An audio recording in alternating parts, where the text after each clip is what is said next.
Titles are rented, authority is owned. Hey, you work an entry-level job, you work your way up, you get that title, then you have influence. That's not the case now. You should have influence before you get that title. Companies, they now hire influence because attention is the currency. So if you're working for a company, they need to know that they have polished, credible, thought-provoking leaders on their team. Is that going to bring more opportunities? Are they going to feel like you're going to get snatched up by a different opportunity? Possibility, but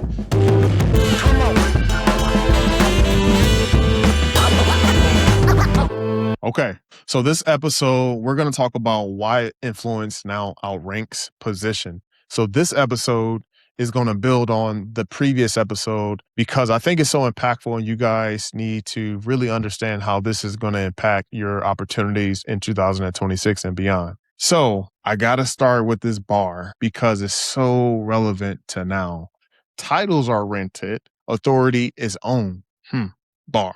Okay. So there's, like I said, there's been an authority shift, and I definitely want to explain the difference between the old model and the new model. So the old model was, hey, you work an entry-level job, you work your way up, you get that title, then you have influence. That's not the case now. So the new model is you should have influence before you get that title, right? That's just the way it is. And let me break this down for you. So executives or leaders that speak publicly get promoted, partnerships or collaborations faster than, leaders that don't speak up at all.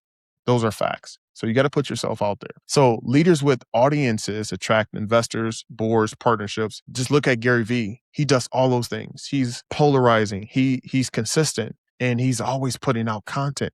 That's how he gets those opportunities. So companies, they now hire influence because attention is the currency. Attention is the currency now, right? So I want to give you guys 3 authority builders for executives. The first, is the most important one, is podcasting for leadership, right? Not for ego, but for positioning. It documents your thinking, how you evolve and the nuances and your personal brand and just certain things it does. It builds association with a specific niche or topic or industry.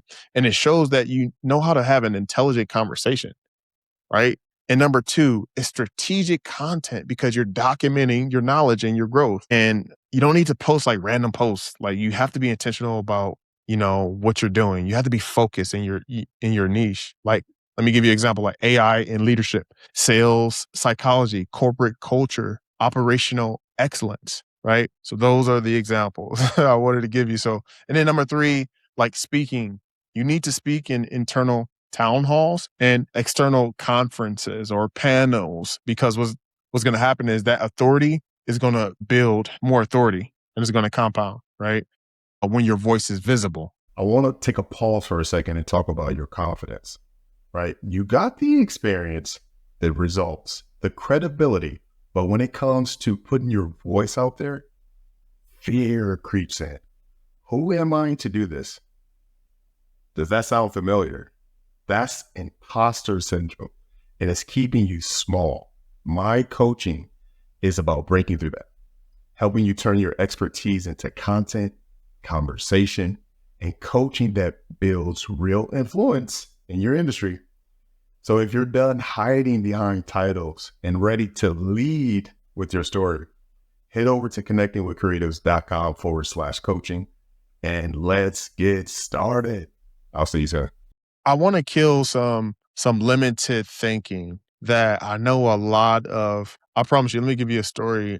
One of my prospects, one of my clients, I was having a conversation with this individual, and, this individual had, 10 plus years in the role, 10 plus years of executing, reaching targets, goals, leading teams, building up team members, having hard conversations, giving feedback, coaching, literally coaching. And the one thing that this individual had said was that, and I'm paraphrasing, it was like they were gang, starting their platform and things of that nature. But the one thing that I think with, maybe this resonates with you, that, what are my colleagues are going to say about this? And that is the most paralyzing thoughts that we all have. I've had those thoughts too. Like, what if I don't, me putting out specific, type of content, is it going to be looked at as, or, but then like I think one of my gifts is having a short memory and not caring what other people think as much. And I move forward. Right. I think that's one of my gifts that I have. Maybe that's you, or maybe you're on the other side of that is really you're caught up in your head, like what other people or other leaders are going to think about you wanting to build your personal brand or your platform or your thought leadership. Another big objection that, leaders have, I don't have time, right? You do have time. You know how to manage your time. You just have to integrate it in there and prioritize your platform. That's what you have to do. You really have to self-assess your situation. You have time. Trust me, I have a family. I have, all of my kids are in sports, travel sports, high school, middle school sports, just, life. And so I make time for this, right? It's just being, automating certain processes, delegating. You know how to do those. You have that skill set. And this is the big one too, is like thinking that leadership is thinking that you're self-promoting. Yeah, you are. You are, but I think that's a conversation that I can help with that. Like if you want to hop on the discovery call and we can like work through some stuff and really kind of see what the company culture is. We can see, if I can help you out, but I've been able to help navigate those waters with my clients and I'm still having those conversations, right? But that could be worked out. And on the other side of that, like stakeholders, leadership, they actually want a rock star on their team because that only enhances the company's profile, but it also enhances, obviously your profile. So it's a win-win situation, but it's just obviously you got to have those conversations to where it's not compromising your workflow and they understand where you guys are at and your priorities. And you can let them know, like, I have a proven track record. This is not obviously is going to interfere with, what I'm doing, but a lot of this is automated. So again, if you guys need clarity on that, let's definitely hop on the call so you guys understand how this really works on the back end. And like I said, like my company won't like it. How do you know? You haven't had that conversation to know if it's taboo or if the company is positioned differently, right? Or you guys can have conversations, right? Like you just got to know how to approach those conversations, right? So you won't know if you don't ask. But let me break down how you should be using this, right? And you could use this first one with leadership.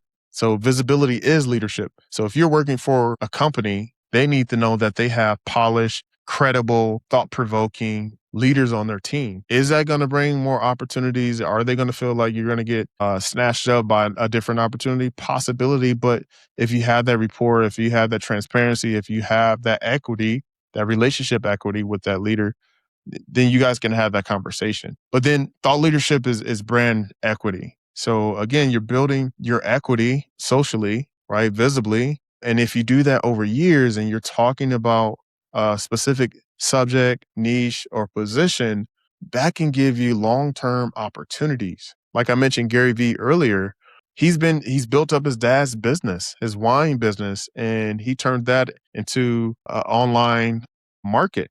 He built that and he's been able to partner with other companies, consulting, just giving certain and provide like certain services or investment in companies because he's been so thought provoking and polarizing when it comes to social media and partnerships and strategic, moves, right? Like he's been all about that and he's written books about it, podcasts, like he's putting himself out there, right? He practices humility in a real way. He had a segment to where he was going around, selling, going to garage sales, getting collectibles, whether it was trading cards, it was all type of trinkets and stuff, and he was going around and reselling it to generate money. So he's giving you tangible advice, and he's demonstrating it too. So he's created an ecosystem of authority, online, offline, on all digital platforms, on social media, on LinkedIn, everywhere. You search Gary Vee,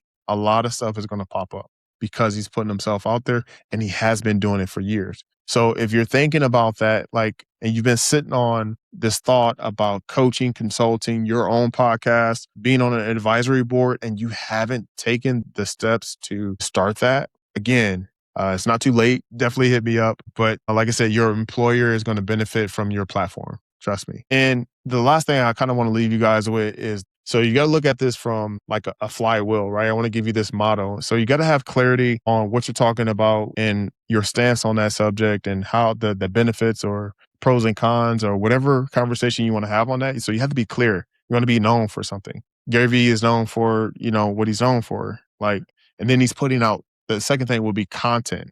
Where can I find Gary Vee talking about social media? I can find him everywhere, right? And where can I right now Gary Vee's talking about like live selling on what is it, whatnot, something like that. And he's talking about essentially Asia's been on it and he's been on it for years. So if you want to generate real revenue in real time, start a live platform to where you're selling products product on. And if so, he's really been on that heavy. I know where he stands on with that. I'm clear on what he's saying about that. And where can I find it? I can find it everywhere. I can find it on Instagram. I can find it on LinkedIn. I can find it on YouTube. Right. And what does that give him? Credibility. Because he's consistent. He's showing up and he's clear on his message. Right. And what does that lead to? Opportunity. Like I talk about, that leads to more opportunities, speaking, partnership, investing. Right. That leads him to that. Right. So you do that, the more clarity you're going to have and you're going to get better over time. You're not going to be perfect, but people want to see the real you. They just want to see the authentic you showing up. And that's essentially what this series is about is companies want to know the real you and they want to get to know you and not just, again, they need your resume in addition to your platform. Right. So when you do this on a long enough time horizon or a long enough period, you're going to build momentum. There's so many creators, so many entrepreneurs, so many corporate leaders, so many thought leaders that have posted on a daily basis, on a weekly basis, and they showed up and they were spot on. They were prepared. They researched, they practiced, they prepped, they did all those things and they're showing up consistently and it's paying dividends literally, right? So if this really resonated with you, if you're ready to move from respected internal and recognized employee and you're ready to build externally and you're ready to build that leverage, that the authority flywheel that I just spoke about, send me a message or book some time on my calendar. If you're on LinkedIn, shoot me a DM. If you're looking on YouTube or Apple or Spotify, shoot me out an email, send me a message. Let's hop on a quick call because you will regret not taking action on your position right now. You will regret it. And I want to help you get some clarity on where you're at and what we can do together to get you where you want to go. And again, I definitely want to land this plane with this. It's a long game, not a short game, right? So if you want to build that authority, it's going to take time and consistency, but direction more importantly. All right. I'll see you guys on the next one.